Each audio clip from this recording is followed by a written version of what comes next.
नमस्कार, बहुत स्वागत है आप सभी का। देश दुनिया देख रहे हैं आप, आपके साथ मैं पल्लवी रविंद्र सिंह। बुलेटिन की शुरुआत दिल्ली से करेंगे, जहां पर आईएसआईएस के एक मोस्ट वांटेड आतंकी को पुलिस ने गिरफ्तार कर लिया।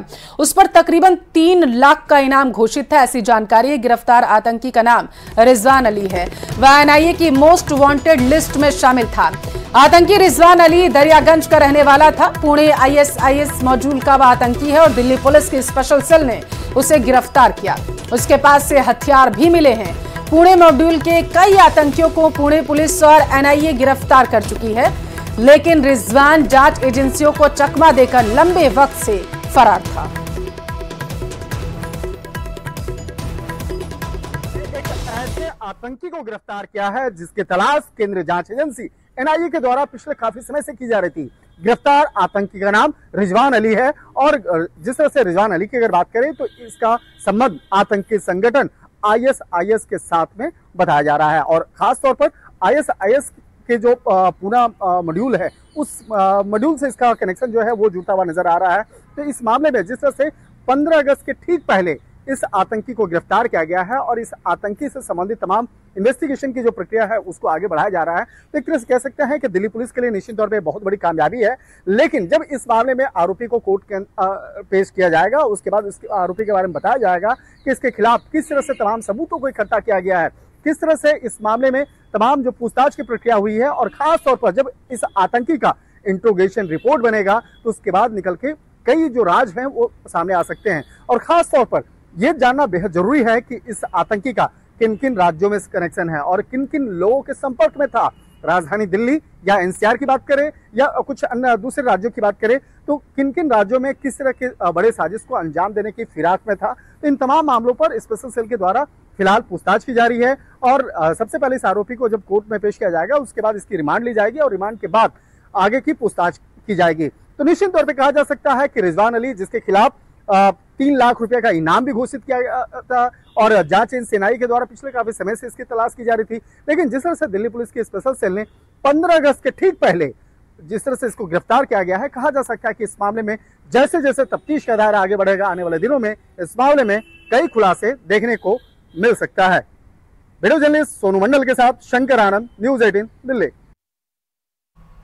और बांग्लादेश से इस वक्त की बड़ी खबर सामने आ रही है। जानकारी यह है कि बांग्लादेश में नए चुनावों को लेकर बांग्लादेश नेशनलिस्ट पार्टी और छात्र नेतृत्व के बीच मतभेद हो चुका है। इस वक्त की बड़ी खबर आपको टेलीविजन स्क्रीन पर बताया जा रहा है कि बीएनपी के कार्यकारी अध्यक्ष और खालिदा जिया के बेटे तारिक रहमान जल्द चुनाव चाहते हैं, जबकि छात्र संगठन ये चाहता है कि बांग्लादेश में चुनाव कुछ देर से हो।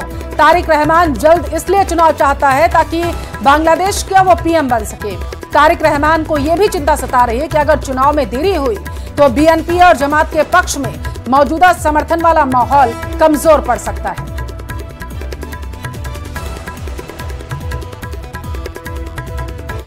बांग्लादेश में 100 घंटों से जारी हिंसा के बीच एक बड़ी खबर सामने आ रही है कि ये बांग्लादेश से एक बहुत भारी संख्या में लोगों ने बंगाल में घुसने की कोशिश की। आपको तस्वीरें दिखाएंगे बांग्लादेश बॉर्डर से सटे पश्चिम बंगाल के इस्लामपुर की। ये तस्वीरें आप देखिए। बताया जा रहा है कि जहां सैकड़ों की संख्या में बांग्लादेश से भागे लोग भारत की शरण मांगने के लिए पहुंचने लगे। इन लोगों का कहना था कि बांग्लादेश में भारी हिंसा की वजह से उनकी जान को खतरा है। भारत से शरण मांगने वाले इन सैकड़ों लोगों में बहुत बड़ी संख्या में बांग्लादेशी हिंदुओं की हो सकती है, क्योंकि बांग्लादेश में इस वक्त हिंदू नरसंहार जैसी परिस्थितियां हैं। इस बात की आशंका हमने 5 अगस्त को ही जता दी थी कि बांग्लादेश में जिस तरह हिंदुओं पर हमले हो रहे हैं, उनकी दुकानों को लूटा जा रहा है, मंदिरों में तोड़फोड़ की जा रही, उसकी वजह से एक बहुत भारी संख्या में बांग्लादेश से हिंदू पलायन हो सकता है। बांग्लादेश में इस वक्त 1 करोड़ 10 लाख से ज्यादा हिंदू हैं और ये सभी हिंदू बांग्लादेश में असुरक्षित हैं। हालांकि आज किशनगंज में जिन लोगों ने भारत में शरण लेने की कोशिश की, उन्हें भारत बॉर्डर में घुसने से ही रोक दिया गया। बीएसएफ ने सभी लोगों को समझाकर वापस लौटाने की कोशिश की है। इन लोगों के लिए सबसे बुरी स्थिति यह है कि बांग्लादेश में ये सुरक्षित नहीं और बॉर्डर पर इन्हें ज्यादा देर रुकने की इजाजत नहीं।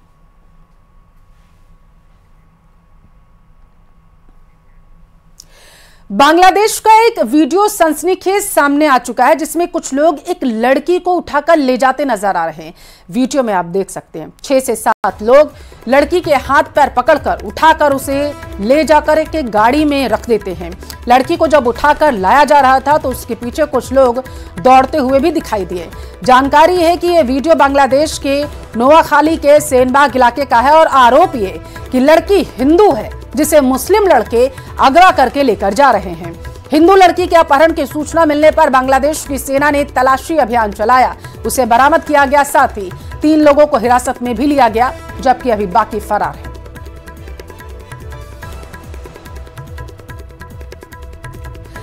पांच अगस्त को शेख हसीना के खिलाफ की गई इंटरनेशनल साजिश पर शेख हसीना के बेटे ने एक बड़ा पर्दाफाश किया। इस रिपोर्ट में देखिए कि शेख हसीना के सबसे खतरनाक 45 मिनट क्या थे।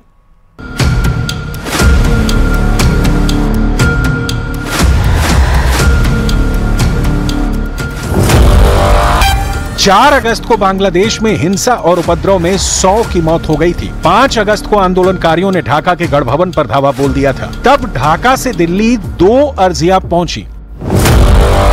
पहली अर्जी में प्रधानमंत्री शेख हसीना को कुछ समय के लिए भारत आने की इजाजत मांगी गई थी। इसके कुछ देर बाद भेजी गई दूसरी अर्जी में बांग्लादेश के अधिकारी मिलिट्री एयरक्राफ्ट के भारत में दाखिल होने के लिए क्लियरेंस मांगी। 5 अगस्त की सुबह शुरू हुआ ये हाई वोल्टेज ड्रामा दोपहर से पहले खूनी होने लगा। 4 लाख की उग्र भीड़ ढाका की सड़कों पर थी। बांग्लादेश के पीएम आवास की तरफ तेजी से बढ़ती भीड़ आउट ऑफ कंट्रोल होती जा रही थी। न्यूयॉर्क टाइम्स की रिपोर्ट के मुताबिक तब बांग्लादेश के तीनों सेनाओं के प्रमुख और पुलिस के मुखिया ने शेख हसीना के आवास पर दस्तक दी।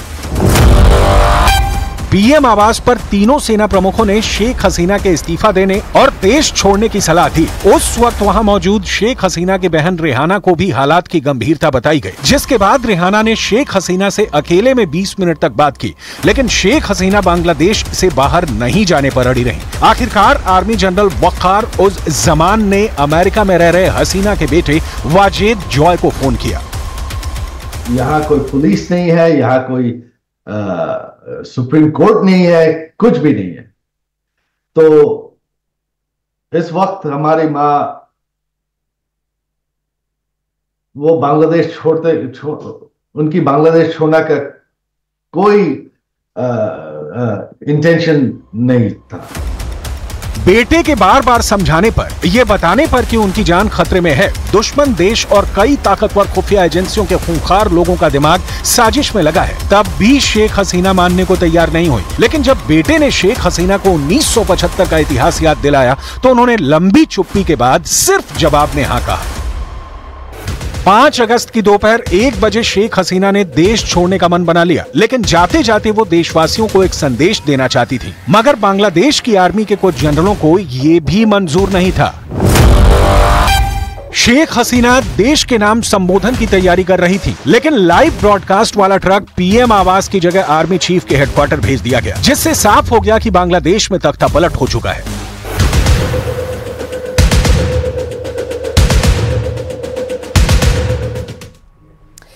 शेख हसीना को सुरक्षित भारत पहुंचाने की कोशिश भी बेहद आनन फानन में की गई। अगर इस दौरान जरा सी भी देरी होती तो कोई अनहोनी भी हो सकती थी।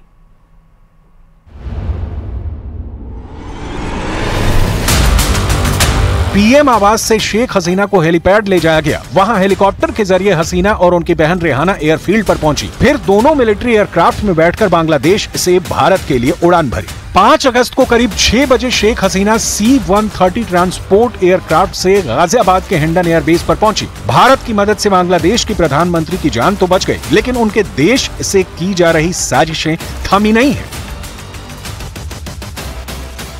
मोदी सरकार हमारे माँ की जान बचा दी है, इसके लिए उनके प्रति हमारी शुक्रिया है। लेकिन Awami League, without Awami League Bangladesh, India eastern side में बांग्लादेश कोई सिक्योरिटी नहीं रहेगा।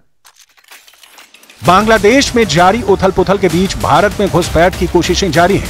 बॉर्डर पर बुधवार को 500 बांग्लादेशियों को बीएसएफ ने घुसपैठ से रोका। बांग्लादेश में शेख हसीना की पार्टी अवामी लीग से जुड़े लोग खौफ में हैं। ज्यादातर भारत में घुसपैठ कर अपनी सलामती की गारंटी चाहते हैं। भारत में शरण की आस में किशनगंज बॉर्डर पर आए सैकड़ों बांग्लादेशियों को वापस लौटाया गया। बांग्लादेश सरहद पर सीमा सुरक्षा बल सतर्क है। वहीं बांग्लादेश में अवामी लीग के नेताओं ने शेख हसीना की दमदार वापसी का भी ऐलान किया है। अवामी लीग के कार्यकर्ताओं ने बांग्लादेश के संस्थापक शेख मुजीबुर रहमान के मकबरे के सामने एकजुट होकर शेख हसीना को वापस लाने की कसम खाई है। अवामी लीग और उसके सहयोगी दलों ने हसीना के वतन वापसी तक आंदोलन करने का ऐलान भी किया है। इस बीच शेख हसीना के बेटे सजीब वाजेद ने एक वीडियो रिलीज कर बड़ा ऐलान किया है। वीडियो संदेश में सजीब वाजेद ने कहा है कि मैंने कहा था कि हमारा परिवार राजनीति में वापसी नहीं करेगा, लेकिन हमारे नेताओं और कार्यकर्ताओं को सताया जा रहा है, तो हम चुप नहीं बैठ सकते। सजीब ने दावा किया है कि अवामी लीग खत्म नहीं हुई है। अवामी लीग बांग्लादेश की सबसे बड़ी लोकतांत्रिक राजनीतिक पार्टी है, जिसके बिना लोकतांत्रिक बांग्लादेश बनाना संभव नहीं। साजिब ने ये तक कहा कि शेख हसीना मरी नहीं है, हम बंग बंधु का परिवार हैं, हम कहीं नहीं गए हैं। उधर बांग्लादेश में अंतरिम सरकार बनाने पर कई संवैधानिक सवाल खड़े हो गए हैं। बांग्लादेश के संविधान में अंतरिम सरकार का कोई जिक्र नहीं है। पहले भी अंतरिम सरकार बनाई गई तो उसके लिए संविधान के अंदर उचित संशोधन किए गए थे। उधर बांग्लादेश में बनी अंतरिम सरकार को लेकर कई संवैधानिक सवाल उठ रहे हैं। बांग्लादेश के संविधान में अंतरिम सरकार का कोई जिक्र नहीं है। पहले ऐसी सरकार चलाने के लिए संविधान में संशोधन करना पड़ा था। बांग्लादेश के संविधान में 13वां संशोधन 1996 में पारित किया गया था, जिसमें आम चुनाव कराने और सत्ता हस्तांतरण के लिए कार्यवाहक सरकार के प्रावधान को शामिल किया गया। लेकिन इसमें भी कई पेच हैं, यानी अंतरिम सरकार का भविष्य सुरक्षित है, कहा नहीं जा सकता। ऐसे में बांग्लादेश के दुश्मनों को अपने प्लान को अंजाम देना और भी आसान होगा। बांग्लादेश को सिविल वॉर में झोंककर जिस एक मुल्क को सुकून मिलेगा, उसका नाम लेने की जरूरत नहीं है। बांग्लादेश इस धरती पर सिर्फ एक देश की आंख की किरकिरी है। हालांकि शेख हसीना की वापसी के संकेत मिलने भर से उस मुल्क के होश फाख्ता है, क्योंकि शेख हसीना की वापसी का मतलब ही तमाम साजिशों का अंत होगा।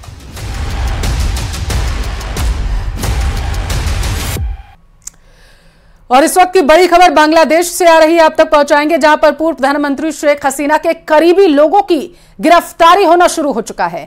सेना ने सैन्य इंटेलिजेंस के पूर्व प्रमुख मेजर जनरल जियाउल हसन को गिरफ्तार कर लिया। उनसे पूछताछ की जा रही है और उन्हें दुबई जाते समय एयरपोर्ट से ही गिरफ्तार किया गया। मेजर जनरल जियाउल हसन को 3 दिन पहले ही बर्खास्त कर दिया गया था। जानकारी यह है कि उन पर शेख हसीना के कार्यकाल में कई लोगों की हत्या, गायब करने के साथ साथ तमाम तरीके के आरोप लगे थे और उन्हें अब गिरफ्तार कर लिया गया है। पूछताछ उनसे की जा रही है।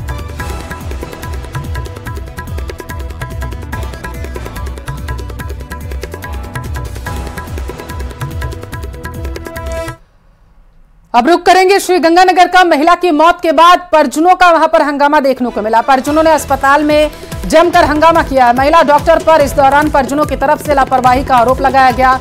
अस्पताल का लाइसेंस सस्पेंड करने की मांग परिजनों की तरफ से की जा रही है। महिला डॉक्टर के खिलाफ कानूनी कार्रवाई की भी मांग परिजन कर रहे हैं। मेडिकल बोर्ड से पोस्टमार्टम करवाने की मांग परिजनों की तरफ से की जा रही है।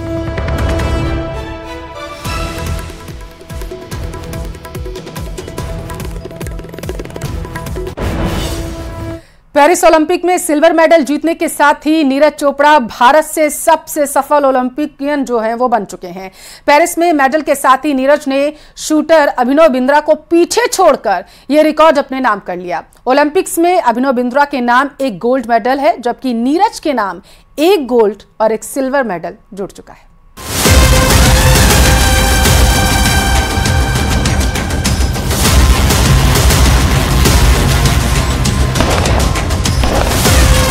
नीरज चोपड़ा ने पेरिस में रचा इतिहास। लगातार 2 ओलंपिक्स में जीते गोल्ड और सिल्वर। नीरज बने भारत के सबसे सफल ओलंपियन। पेरिस ओलंपिक में गुरुवार का दिन भारत के लिए ऐतिहासिक रहा। जैवलिन थ्रो में नीरज चोपड़ा ने सिल्वर मेडल जीतकर इतिहास में अपना नाम दर्ज करवा लिया। नीरज का सिल्वर मेडल इस ओलंपिक में अभी तक भारत का सबसे बड़ा मेडल है। कंट्री के लिए जब भी मेडल जीतते हैं उसकी खुशी तो होती है, लेकिन वही है कि पर्सनली मतलब मेडल की बात अलग है, लेकिन अब टाइम है इम्प्रूवमेंट करने का थ्रो में भी। इस जीत के साथ ही नीरज ने टोक्यो ओलंपिक्स का अपना रिकॉर्ड भी ध्वस्त कर दिया। टोक्यो ओलंपिक्स में नीरज ने 87.58 मीटर भाला फेंका था, लेकिन पेरिस में नीरज ने 89.45 मीटर तक भाला फेंककर सिल्वर मेडल अपने नाम कर लिया। ये सीजन में नीरज का बेस्ट थ्रो भी रहा। इस मेडल के साथ ही नीरज चोपड़ा 2 ओलंपिक्स के व्यक्तिगत इवेंट में गोल्ड और सिल्वर जीतने वाले पहले भारतीय बन गए हैं। इससे पहले भारत के लिए व्यक्तिगत इवेंट में अभिनव बिंद्रा ने बीजिंग 2008 में गोल्ड जीता था, मगर वो इसके बाद कोई मेडल नहीं जीत सके। नीरज के अलावा ओलंपिक्स के व्यक्तिगत इवेंट्स में wrestler Sushil Kumar, badminton star PV Sindhu और शूटर मनु भाकर ही 2 मेडल जीत चुके हैं। हालांकि सुशील, सिंधु और मनु गोल्ड मेडल नहीं जीत सके थे।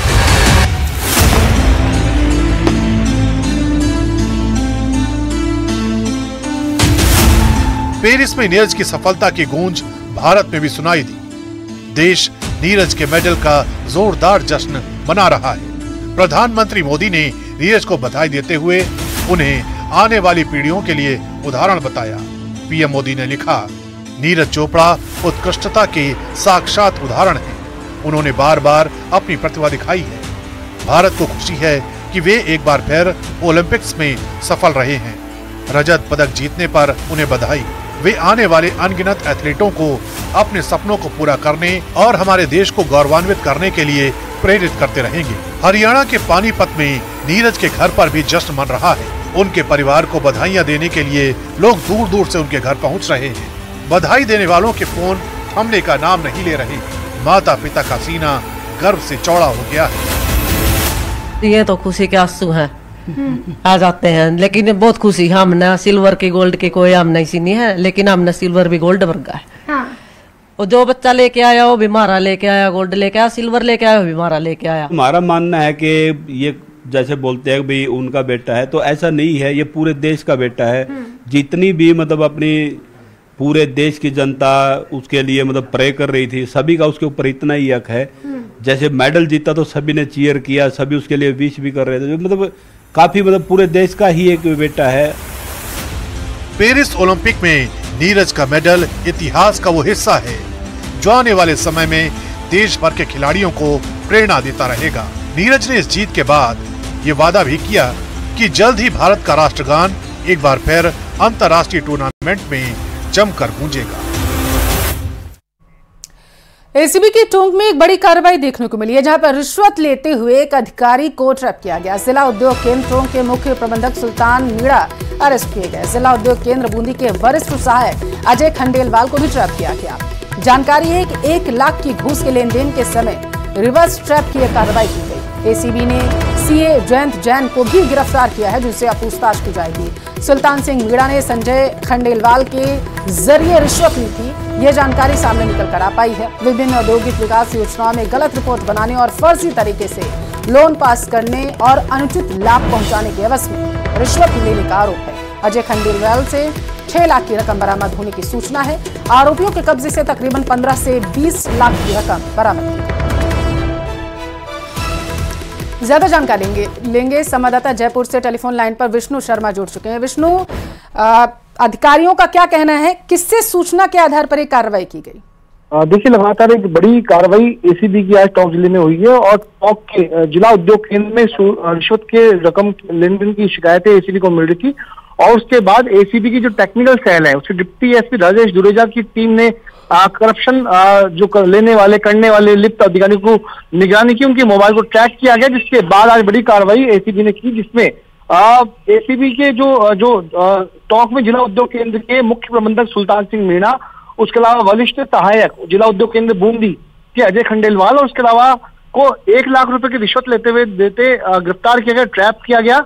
और ये पूरा जो रिवर्स ट्रैप है, इस पूरी कार्रवाई में एक सीए है जयंत जैन, उनको भी गिरफ्तार किया गया। उनके घर से करीब 15 से 20 लाख रुपए की रकम जो है वो बरामद की गई है और बताया जा रहा है कि जिला उद्योग केंद्र टोंक में कुछ अलग इलीगल तरीके से लोगों को लाभ पहुंचाने, उसके अलावा कुछ लोगों को रकम जो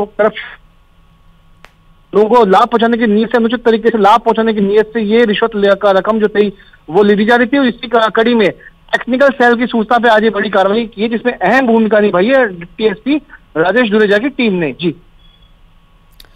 जांच में क्या कुछ साक्ष्य मिल पाए हैं? कितनी रकम इनसे जब्त की गई है? 1 लाख रुपए की रिश्वत लेते लेते मुख्य प्रबंधक सुल्तान सिंह मीणा, उसके अलावा अजय खंडेलवाल जो कि वरिष्ठ सहायक, उसको गिरफ्तार किया गया है। और वहीं पे इस पूरे मामले में सीए के यहाँ पे जो छापेमारी की है उसमें 15 से 20 लाख रुपए की रकम जयंत ऐसे बरामद हुई है। और अब तक की पड़ताल में ये सामने आया कि अजय खंडेलवाल की मार्फत ये रिश्वत की रकम ली जा रही थी। ठीक है विष्णु, नजर बनाए रखना। फिलहाल के लिए शुक्रिया जानकारी पहुंचाने के लिए। खबरों